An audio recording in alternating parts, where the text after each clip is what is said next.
Bonjour à vous, que Dieu vous bénisse à nouveau. Et je suis très heureux de pouvoir partager avec vous la parole de Dieu en ce jour, en ce nouveau jour, en ce matin. Peut-être que c'est la nuit pour certains, tout dépend de l'heure à laquelle vous nous recevez et du pays où vous êtes. Je suis très heureux de savoir que vous devenez fidèles à notre programme Exomat. Et par la grâce de Dieu, aujourd'hui, nous allons continuer avec cette merveilleuse pensée que nous avons entamée depuis la fois passée, où nous sommes en train d'explorer l'univers de l'amour, mais surtout la puissance qui se cache derrière ce concept. Et je crois que l'amour est la solution au problème de l'humanité. C'est la raison pour laquelle l'amour avait pris une chair pour venir sur terre afin de pouvoir sauver les hommes. Et je serai très heureux de continuer cette pensée avec vous aujourd'hui. Alors, de partout où vous êtes, restez connectés à Innov TV pour découvrir la puissance de l'amour. On se retrouve dans quelques minutes.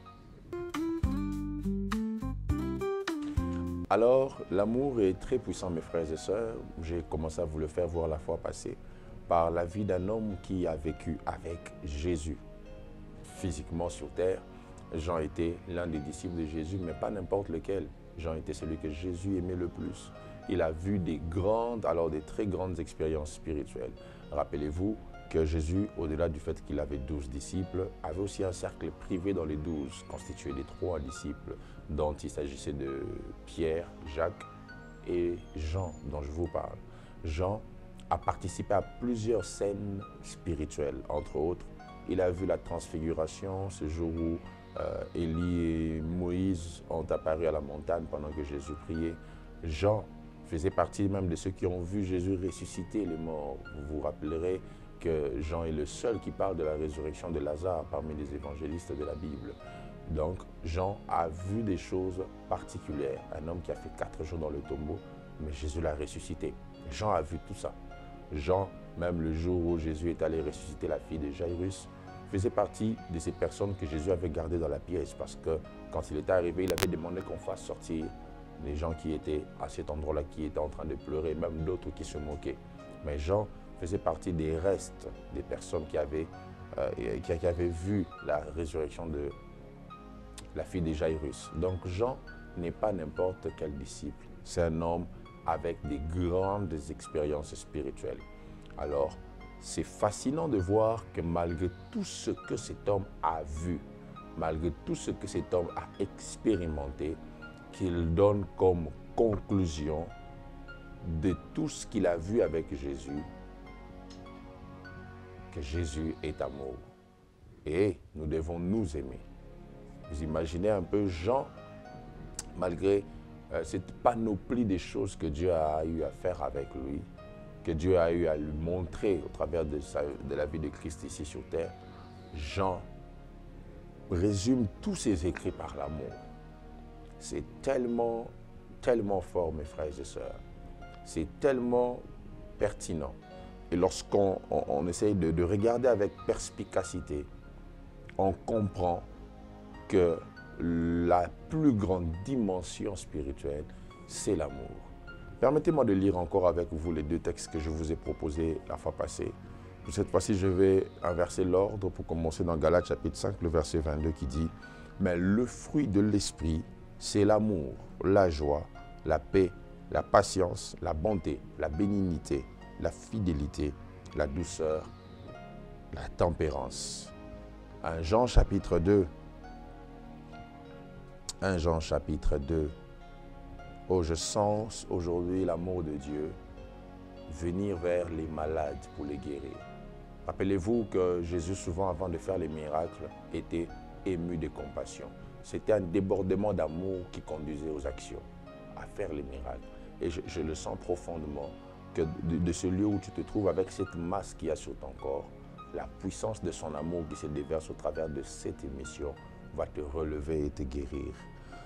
1 Jean chapitre 2 à partir du verset 7, la Bible déclare « Bien-aimés, ce n'est pas un commandement nouveau que je vous écris, mais un commandement ancien que vous avez eu dès le commencement.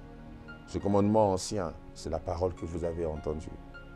Toutefois, c'est un commandement nouveau que je vous écris, ce qui est vrai en lui et en vous, car les ténèbres se dissipent et la lumière véritable paraît déjà. Celui qui dit qu'il est dans la lumière et qui est son frère est encore dans les ténèbres. Celui qui aime son frère demeure dans la lumière et aucune occasion de chute n'est en lui.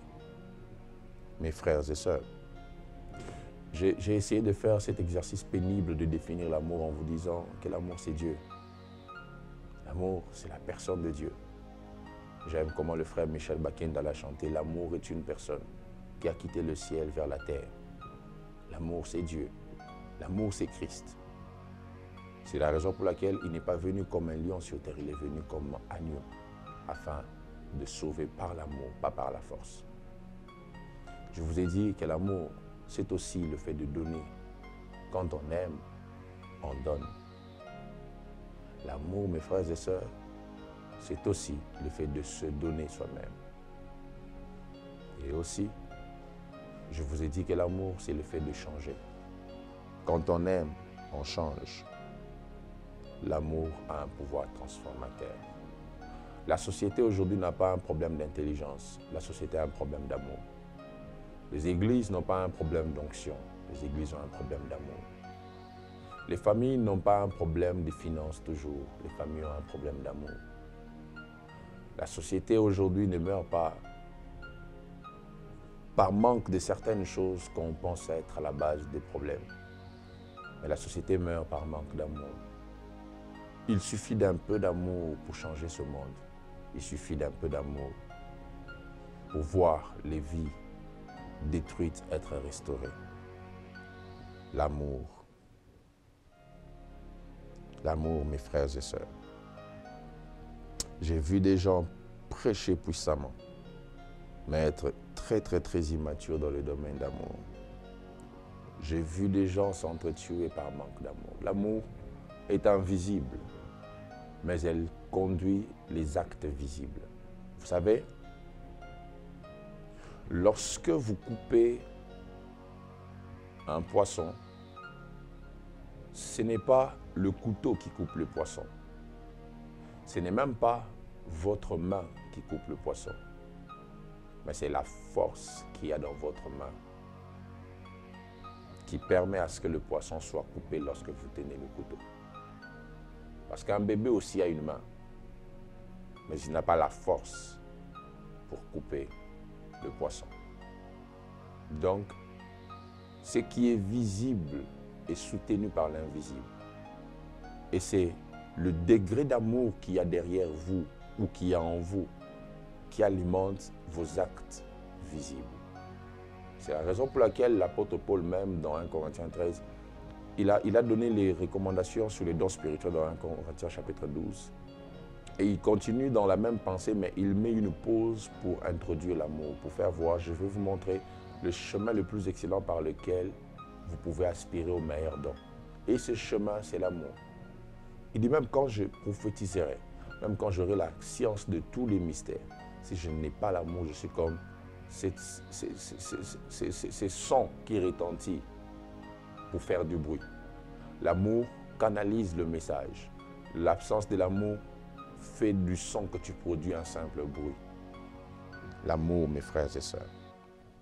Et Galates nous fait voir que la maturité, c'est justement le fait d'atteindre un haut niveau d'amour. Parce qu'il est en train de dire ici, le fruit de l'esprit, c'est l'amour. Une petite précision, il n'y a pas 9 fruits de l'esprit, il n'y a qu'un seul fruit de l'esprit, mais qui a plusieurs composants. Et ce fruit, c'est l'amour. Voilà pourquoi, quand vous lisez, vous verrez que ce n'est pas en majuscule qu'il a mis le concept fruit. C'est en minuscule. Pardon, ce n'est pas au pluriel, mais c'est plutôt au singulier. Il parle du fruit, pas des fruits, mais du fruit de l'esprit.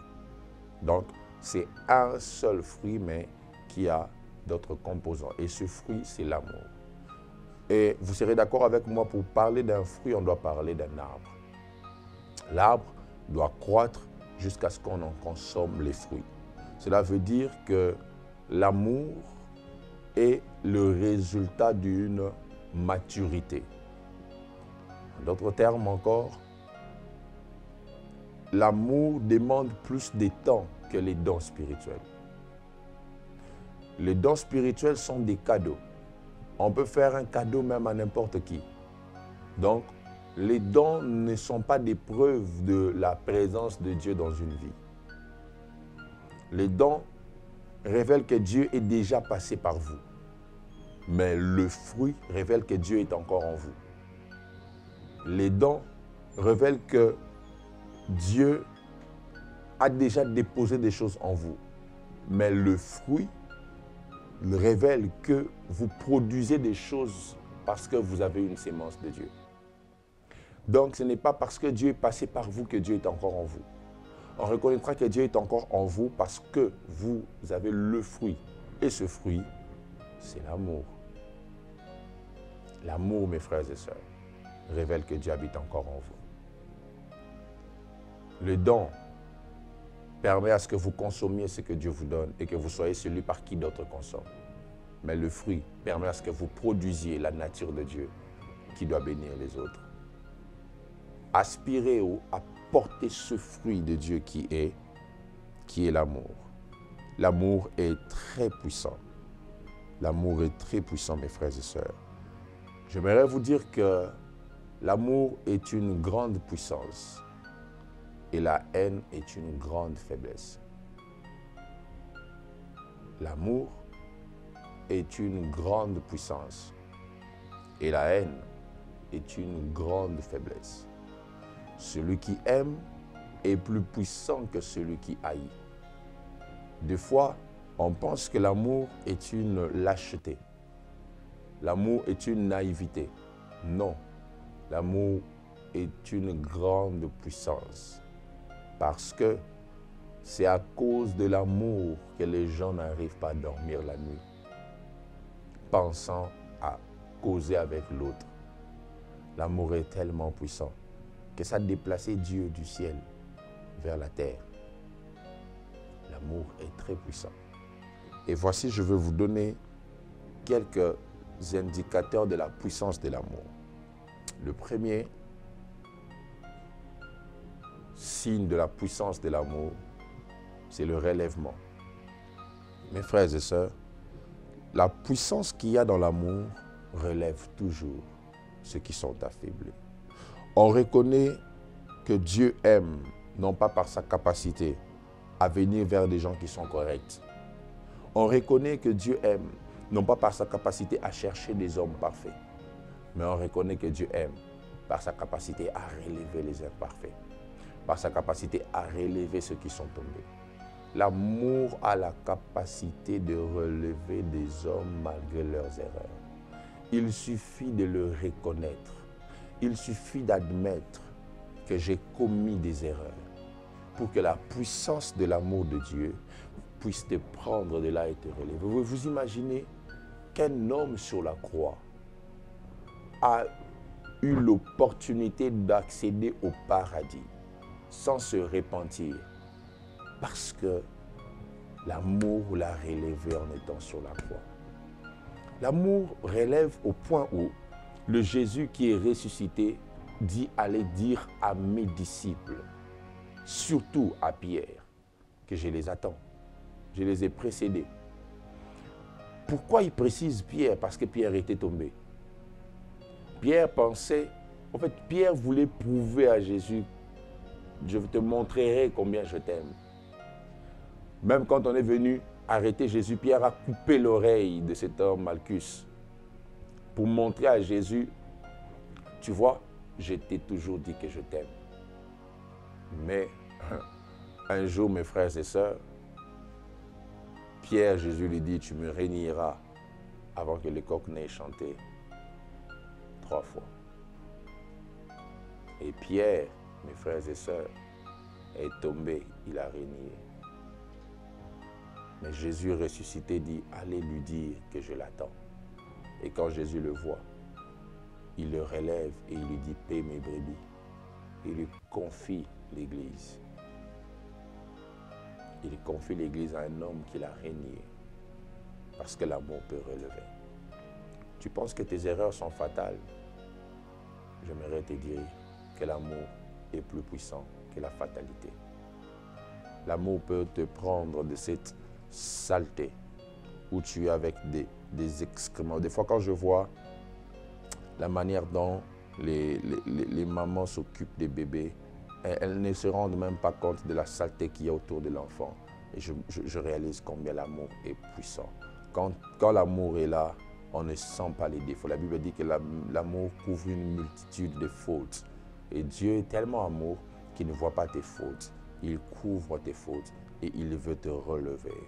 Le plus important, c'est que tu sois prêt à accepter ce relèvement, que tu sois prêt à accepter cette main tendue de Dieu, que tu comprennes qu'il m'a tendu la main parce qu'il veut me relever. Il m'a tendu la main parce qu'il veut mon bonheur. Il m'a tendu la main parce qu'il veut que je sorte de cette emprise. Il m'a tendu la main parce qu'il veut que je sorte de cette situation. Il m'a tendu la main parce qu'il ne veut pas que je reste là. Et je sens une main tendue de Dieu aujourd'hui qui appelle quelqu'un et qui dit « Viens ». Il dit « Venez à moi, vous tous qui êtes fatigués, vous tous qui êtes chargés, et moi je vous donnerai du repos ». Il veut te relever et il veut t'accorder le repos. Il veut te relever, te prendre de cette situation et t'accorder le repos. Même physiquement, il veut te relever. Il y a une femme dans la Bible, dans l'évangile de Luc, qui avait cette malformation. Elle avait le dos courbé par un démon. Mais la puissance de l'amour a relevé cette femme. La Bible dit que pendant 18 ans, cette femme venait au temple, mais sa maladie n'avait pas disparu. Mais ce jour-là, la puissance de l'amour a fait que Jésus puisse guérir cette femme, la relever et redresser son dos. Mais la Bible dit toujours dans le psaume que rien de tout ce qui est courbé ne peut se relever. Mais l'amour a relevé une femme qui était courbée. L'amour peut relever la tête de quelqu'un qui est courbé. L'amour est venu aujourd'hui pour te relever. Ressens la puissance qu'il y a dans l'amour de Dieu et obtiens ta guérison. Reçois la puissance qu'il y a dans l'amour de Dieu et obtiens ta solution. Ressens la puissance qu'il y a dans son amour afin que tu sortes de ta situation. Au nom de Jésus, que l'amour de Dieu se répande encore dans le monde. Toi qui ne l'as pas encore donné ta vie, il te donne cette opportunité alors que tu ressens son amour. Dis simplement ces mots que je prononce. Oui, Seigneur Jésus, je viens de découvrir la puissance de ton amour. J'accepte ce don que tu m'as fait et je te reçois comme mon Seigneur, mon Sauveur, mon Roi et mon Christ. Pardonne mes péchés, relève-moi et donne-moi une nouvelle vie. Je veux faire partir de ta famille et vivre éternellement l'amour dans le ciel avec toi, dans l'éternité avec toi. Au nom de Jésus.